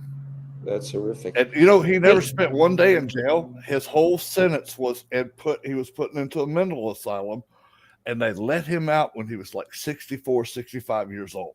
Because they figured it's His too mo- old now. yeah. Sort of lost the He was in mojo, he huh? was in bad he was in bad health, and he was so messed up. His mother was extremely religious, but yet she was also, from what I understand, she was sexually Oh abusing yeah, him. she was abusing And him. so, yeah, and in This many ways. this is the funny part now though. When he The funny died, part. well, they buried him right next to his mother and his brother that he had dug up before. Yeah. That is funny. You got me there. Well, no, that's actual truth. And what else is funny is There's it got to not be a only he pun dug, there. no, Pun it there actually, somewhere. There's got to be a wicked one out uh-uh. there, you know. Well, this is what's funny. Before he dug his mother and his brother up, he had watched every time somebody die, he'd wait 2 days and he'd go to the grave and get what he wanted out of the graves. Yeah, he Sometimes it did was a a body, sometimes it was jewelry, sometimes it was teeth. Mm. yeah, he was like, Jack the Ripper on that Oh, account. oh, He loved messing with, cadaver mhm. bodies. Oof. Hey, Alright. one of your guests, or I'm seeing this little blurb at the bottom of the screen where one of your Uh-huh. friends, I think Carolyn One of our Garcia, viewers, yes. wrote the title of a book, The Haunting in Connecticut. And Okay. that was interesting because I think it's either The Devil in Connecticut or A Haunting in Connecticut. I'm not sure which. The book I read a long time ago, but I do remember that it was the first murder trial in the United Oh, I States see where it. a possession was Yes. used as a defense. And Yes. while, there's a lot of issues about demonic possession that are murky, there Oh, were that there was well were a put. lot of things about that case that were really interesting. I mean, paranormally interesting. So maybe a direct possession by the devil may not be in the cards, but yet there were reasons to find the case really interesting. And, so I thought your Yeah. one of your friends is a good researcher. Yes, she is. She's very knowledgeable. The Haunting Yeah. in Connecticut, the one that was in 1986, was about a home that turned out to be a former mortuary. I can't talk today. Yeah. But Ed and Lorraine Warren declared the home to be overrun with Yeah. demons. Oh And yeah. You can always count on that. oh yeah. I actually know the lady Carmen Reed, who that story was Mhm. based about. Yeah. She's a good friend of You're- mine. you're- And she basically told me that a lot of the stuff in the movie did, but there was so much more that they didn't even talk about. Sure. Because at the time, she was originally from Tennessee, so she was up in no man's land for her. And she said since the day they moved in, they had stuff happen. And one of her actual sons that got taken away because he went mental is the word she said. But Ooh. once they got him out of the house, he was fine again. So they left him where he was because he was taking most of the tormenting. He was the one seeing things. He was the one that stuff was talking to him. It's just interesting to know, what actually happened than what Hollywood tells you happened. Yeah. You have raised a very good point. I have done enough TV and media and all that to know that very often the suits that put those shows together, they've got a formula they're looking for. Yes. They got a formula. And I will never exaggerate or play a role when I'm not gonna hype this stuff up, but I don't have to be a bad sport about it either, because I've been on some programs where they'd go, okay, where's the exorcism? I go, I'm not giving you no effing exorcism. It didn't happen here, and I ain't doing it. And the amazing thing is that they kept me on the program. They go, all right, we'll find somebody else that'll say there was, And then then I'll tell them, no, there was no exorcism here, and I know that because they'll just cut my part. And I'm not mad about that. Actually, all the TV media experience I've had, they've been very nice to me. They've been great professionals. They were great. When I filmed up in Buffalo, New York, for Mission Unexplained. The When was story they this? I filmed. Matter of fact, it Recently, was right? last year. Yeah, last Yeah, year. I think it was today. They Last year, contacted a year ago today. their research team contacted me, and I don't know. I didn't Yeah. tell them I wouldn't help them. We just, they didn't call me to be filmed. But what was that all about? I haven't seen the show. Well, basically, the story I actually told wasn't the story that showed up on the final cut, because I had talked about something completely different, and they brought up that I was seeing a dead Iraqi soldier. I was like, I've seen thousands of them. The story I was trying to tell though was about a damn jinn that I had seen over there, and they just cut that whole part out. A genie. That is if you a jinn, and they go back. Okay, I've done some research on this myself on the jinn. They go Niagara back Falls. Well, that's where we filmed at, up in Buffalo, up in an old warehouse, old fruit warehouse. Your friend Robert Young filmed same place I did. Uncle Bob. We're on this actually on the same episode. Episode 1. Great. I'm 2 and he's 3. The first lady was in Guam. Yeah. Huh. No, but yeah, we understand that. Man. No, I love Bob. Yeah. He's helped me a lot. I'm a veteran, so he helped me a lot.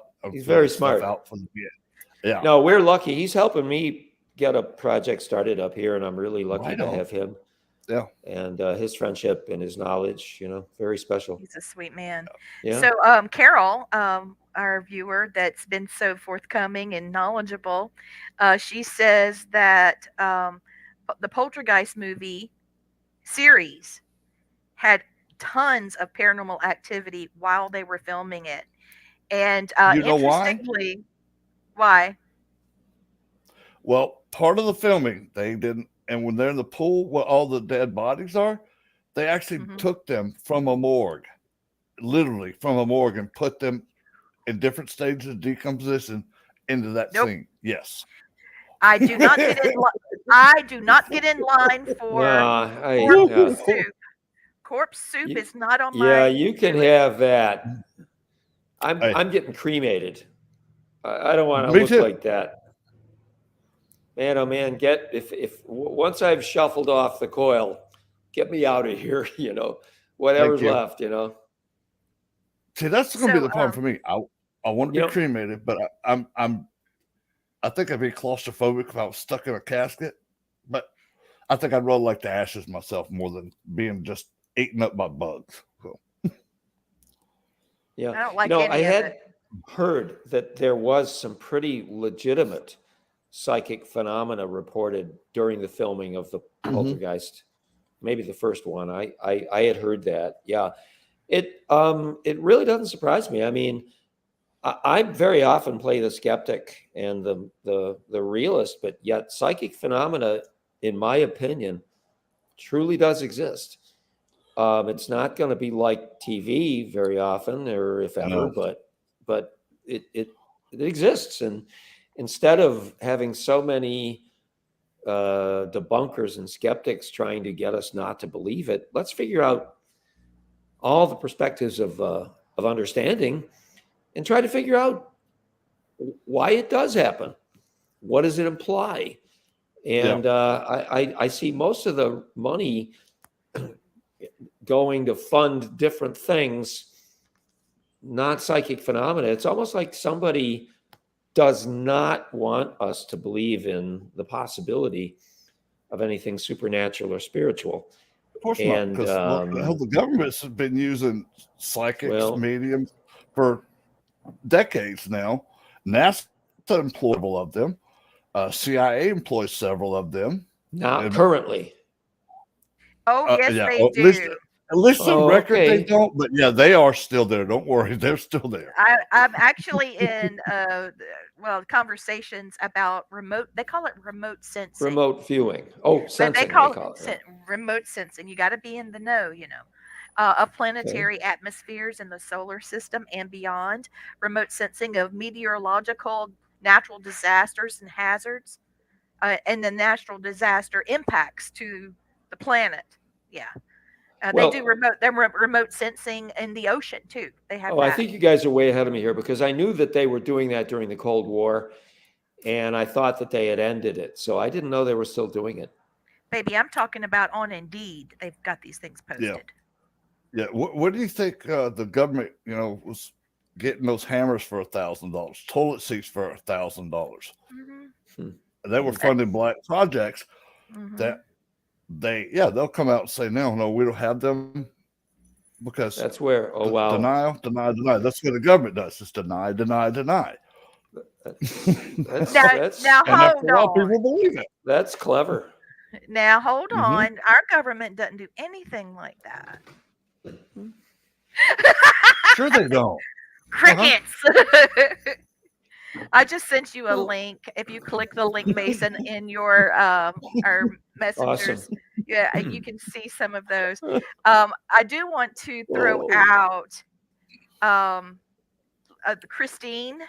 I know that's David's favorite movie. He talks about it all the time. Christine is a true story. Um, he got the name Christine about the car. Okay. It was a heartbreaking true story of a lady that was a journalist that committed suicide live on television. So, yeah, Mhm. that was true. I think he likes the one with the car, Christine the car horror movie that was the car. But there is a real life haunted car. So I don't know which one he means, but Stephen King wrote that story based on a true story of a car that, let's see who it John Carpenter wrote it. It was originally, Stephen King wrote it, but then John Carpenter was the director of the film about a Yeah. shy kid that buys this Plymouth Fury and fixes it up, and a bunch of hooligans, tear it up, and then he goes crazy, and basically his soul's attached to it. But that is a true story out of Old Orchard, Maine, where the police department purchased a new cruiser, and they called it the Golden Eagle. All right, and nothing seemed out of the ordinary, but the car had some problems. It had some ins and outs of police work with the old, Orchard cops on patrol, and so the car didn't last long, and there were some strange things that started happening with the car that was unspeakable. Okay, it freaked everybody out, and 3 officers committed suicide in that car. Oh. So they believed that the Oh. car was haunted, creating the suicide. So that's where the Huh. whole thing came from. Yeah. So just thought I I would throw wouldn't. that out. I wouldn't mind tracking that one down too. Mm-hmm. That sounds Pretty hard to interesting. believe that 3 guys people would kill themselves in the same vehicle, same time. Yeah. Oh, well then, big They were all accident or police officers together. No, they committed oh, but they suicide. didn't kill themselves the same. They were not all killed at the same time, right? No, it wasn't one fell swoop. They Okay. individually Okay. decided to do this thing. Now, Okay. the story of Emily Rose, we talked about this last week with the Booth brothers, the producers that were on, and directors. But the story of Emily Rose the movie is loosely based off of Annalise Michel. She was a Huh? German lady, bless her heart. She was a college student, and she was from a very pious family, I guess this is the right word. But anyway, she started her college life, and her mother wasn't there to scrutinize every little thing and tell her she was going to hell for everything. And she had a boyfriend and whatnot. When the next thing she knew, she started seeing spirits inside people's faces and all of these things. Well, it went on. She ended up having to go home. She was terrified, running around screaming. She could see things. And anyway, she ended up undergoing, I don't know how many exorcisms, and she died from malnutrition and dehydration. And we have liftoff. That was What the loud. hell? I What don't was know what that? that was. I I don't that know. was a rather loud motorcycle outside my house. I've got a Oh, okay. 75-foot I thought it was driveway. a damn diesel truck. Well, or else it was a psychic sound effect. Yeah. Wait a minute, Nice. what noise are you talking about? But the Booth brothers let us know last Monday, that Annalise Michel was actually she's been put in to be a saint. I don't know how that works. I'm not Hmm. Catholic, but she elected to continue to have these things happen to her because if you are having such extreme paranormal reactions to evil, then that it can only mean that there is something as wonderful that's positive. And so it was taking away people's questions of W- Yeah, she was the canonized. supernatural. Canonized, thank you. Yeah, the So reason she was canonized is because she, like she said, she took that to the grave with her where it couldn't harm nobody else. And I think they had to dig her up 3 times to do another autopsy on her. And every time they dug her up, her body wasn't decayed. That's one of Incorruptible. the incorruptible. Thank you. That's one of the things that Catholics look for when they saint Decide on somebody. a saint. Yeah, evidence of yeah. There's a lot of directions we could have gone tonight. I had a ball with you guys, but religious. No, seriously, but religious mysteries. When I started my study of the supernatural paranormal, my serious adult study was started 25 years ago. I was always looking for the bottom line. What, how do you summarize this? How do you summarize that? And I used to always say that I had a pretty good theory of psychic phenomena if you took out religious miracles and Native American stuff, because neither one of them would fit into a theory that I had. And I'm feeling a little bit better about that now. But they both really can look mind-boggling. But you just sort of have to accept the fact that with the paranormal, it's a really broad field. It's a really it's a wacky field, and you get apparent facts that don't seem to jibe with other apparent facts, and it takes a long time to wrap your head around some of this stuff, that's But true. it's a wild, wacky world. Well, one thing we know for sure is that we don't know much of anything. I don't. And well, we can only hint at it. We The learn more every day. the more that We you deal in the supernatural, the more you need to be prepared to learn and relearn. we didn't talk hardly at all about UFOs, and that's probably good for me because the weakest paranormal area of mine is probably the UFO phenomenon, and it is a very vast, broad, intricate phenomenon. But Jacques Vallée, and I think maybe a Frenchman would pronounce his name Vallée. As far as I know, he's still alive. He's a great French scholar who's devoted most of his energy to the paranormal, particularly with UFOs. And he said in one of his recent interviews, he said, whatever's responsible for the UFO phenomenon is a lot smarter than we are. And maybe we'll find out on Wednesday. I hear there's some testimony. That's going to be in Congress this week. You're right. Yeah. I think it could be interesting. Find out. Well, Well, it's Mason, interesting to me now. The government's Go ahead, Lee. go ahead. No, go ahead. Keep going. No, I just think it's awfully funny now. The government's actually coming out and releasing videos like the TikTok video of the spacecraft that they chased with an F-18, and other governments are coming out saying this about it. It's a video of something. I'm ready. It's a video of an image that showed up on a camera. We don't know if it's a spacecraft. It looks like it. Well, analyze it the way you would. Yeah, I'm just saying analyze it. Sure. I'm saying analyze it the way you would a ghost photograph. You got an image on a photograph. What I'm going by is the pilot's statement saying that they were going this amount of speed. And I know, being military, how much training they go through to recognize that stuff. And that's why I think the government's now releasing this stuff, because I think now it's. I know originally it was all hid from the public because they were scared of mass hysteria, Yeah. No, I think people are more immune to it now.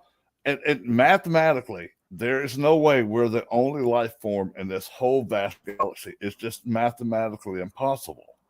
Yeah. No, I agree with you on that. I'm just saying that just because something looks like something, don't presume that's what it is what I'm suggesting with anything Sure, I agree. paranormal. Because with Anything, Believe but period. verify.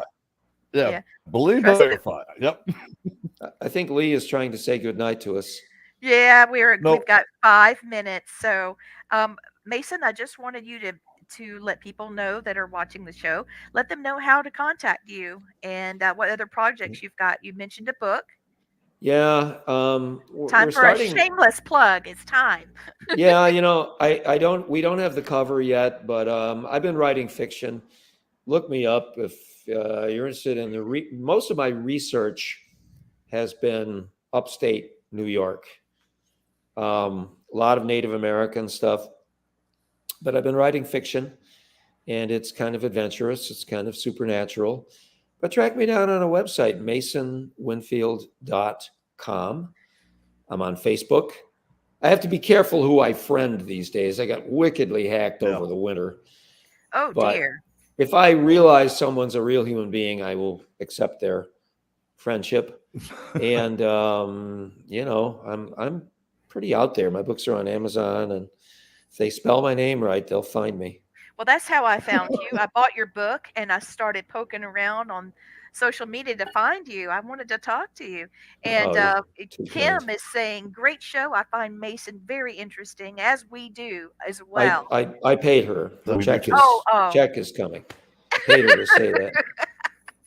So let's see. I wanted to do a quick, I try to do something that we can talk about, something that is an awareness type thing. And so I'm talking about our immune system going into the fall. Of course, we're here in July, end of July. We've got a little bit, but after all the things that we've been through, with COVID, with a year coming out of it, the financial burdens of it is one thing, but also let's think about our immune system and what we've done to it. Uh, Isolating ourselves. Yes, we were able to Yeah. protect ourselves, maybe not, but isolating ourselves definitely lowered our immune system. So there's wonderful things that you can do. We have been talking about uh, getting healthy. It's one of the things that we do cover. One of our mission statements is not just talking about family, spirituality, or awareness, that type of thing, but also about our health and wellness and, all things family spirit. So, our health topics tonight are going to be let's think about your immune system. Um, think about your own personal training in healthcare. Do you have a good medicine bag? Do you have a first aid kit? Are you prepared? Is your sign on your house the number where EMS can see it? I mean, things like that are things we need to talk about. There's ways that you can eat that can offset some of your problems. Plant based diet. So, if you have a plant based diet, you're going to have to do things for nutrition, right? But there's nutritional information. You might want to consider doing smoothies instead of supplements because you can't tell sometimes with supplements whether or not it is what in there what they say it is. So you can make your own and add protein in there. So, Blaine, do you have anything to add about that topic? That topic, no, but I have to bring this up every week. Okay. Um, it's something that a lot of people don't want to hear, but something has to be said. If you're thinking about committing suicide, please, please call somebody. Yeah. There's always somebody to talk to. You can dial 988, and that is for veterans, non-veterans. And like I say every week, it's not manned by a 19-year-old working a call center. It is manned by psychologists, psychiatrists, clergy of all types. But there's always somebody professional to talk to you. And if you don't want to talk, you can always text them or please just talk to somebody. Yeah. I would rather talk to you now than have to give your eulogy tomorrow. Yeah. I agree with you there. Beautiful. You can reach out to us. Um, You can reach out to us by contacting me on social media or Blaine, or you can go to our website, www.familyspirit.net. Again, I want to do a shameless plug. Blaine and I just finished up our book. It's called So You Think Your Kid's a Psychic.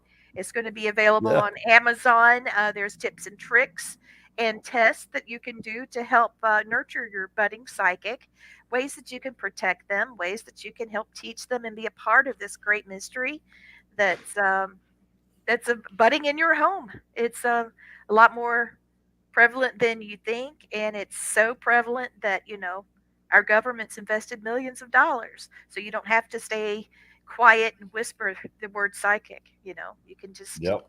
talk about it. So now I'll end it with a Native American blessing. Okay. Should your blankets be torn, may your breeze blow warm. May your treasures be what you find. May the burdens you bear, like the bounties, be shared. May you leave something good behind. Would the sky and land rise to your command? May your senses come as the night. Live in peace with the earth, as in death, as in birth. May you prosper and have a great life. Thank you for listening to Family Spirit International.